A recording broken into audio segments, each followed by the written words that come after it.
Kurangnya kesadaran masyarakat dalam pengelola lingkungan yang sebenarnya menyebabkan terjadinya pencemaran lingkungan.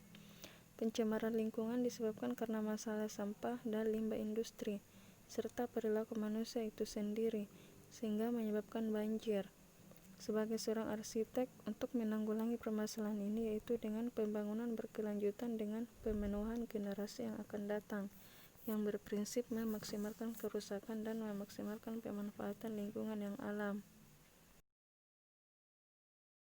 Ilmu pengetahuan adalah sesuatu yang dipelajari sehingga manusia itu memperoleh pengetahuan untuk mengetahui dan membuktikan suatu kebenaran, maupun tentang alam dan kehidupan yang tidak lepas dari energi atau pengguna kipas angin, untuk menstabilisasikan temperatur ruangan maupun sistem yang berupa sekelompok komponen dan elemen yang digabungkan menjadi satu untuk mencapai tujuan tertentu.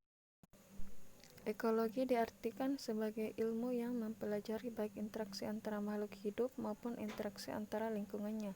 Pembahasan ekologi tidak lepas dari pembahasan ekosistem dengan berbagai komponen penyusunnya, antara ekosistem lingkungan hidup yang mempengaruhi mulai dari tumbuhan, cahaya, manusia, hewan, dan suhu udara, dan kelembapan yang saling mempengaruhi satu sama lain.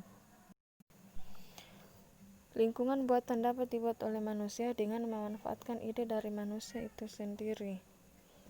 Seorang arsitek dalam mendesain bangunan harus mempertimbangkan keseimbangan lingkungan alam dan lingkungan buatan. Seorang arsitek tidak boleh melihat bangunan mereka sebagai objek sendiri, namun harus terhubung dengan kondisi alam sekitar. Dalam merancang bangunan, harus memperhatikan semua pengguna bangunan dan memenuhi kebutuhan kenyamanan pengguna bangunan. Orientasi utama pada model pembangunan yang memperhatikan keseimbangan lingkungan alam dan lingkungan buatan yang harmonis antara lingkungan manusia dan bangunan. Oleh karena itu, setiap seorang arsitek mendesain tata ruang maupun bentuk agar penghuni rumah nyaman dengan lingkungan yang kita tinggali. Arsitektur berkelanjutan atau sustainable architecture, juga dikenal green architecture, adalah arsitektur yang berusaha untuk meminimalkan dampak negatif lingkungan yang bangunan dengan efisiensi dan moderasi dalam penggunaan bahan, energi, dan ruang pengembangan dan ekosistem secara luas. Green arsitektur atau arsitektur hijau merupakan desain yang mempertanggungjawabkan kelestarian dari lingkungan sekitar dan mempunyai konstruksi yang ramah lingkungan. Green arsitektur tidak melulu hanya mengintegrasikan fasad bangunan yang hijau dan banyak tanaman, tetapi membangun sebuah bangunan yang berkelanjutan. Maksudnya adalah bangunan hemat energi dan ramah.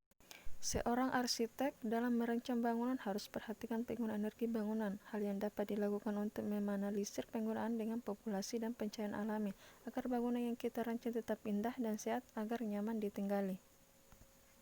Merupakan hal yang sangat penting bagi kehidupan sehingga penggunaannya harus dikontrol sesuai dengan kebutuhan. Salah satu hal yang meminimalisir penggunaan air yaitu mengumpulkan air hujan.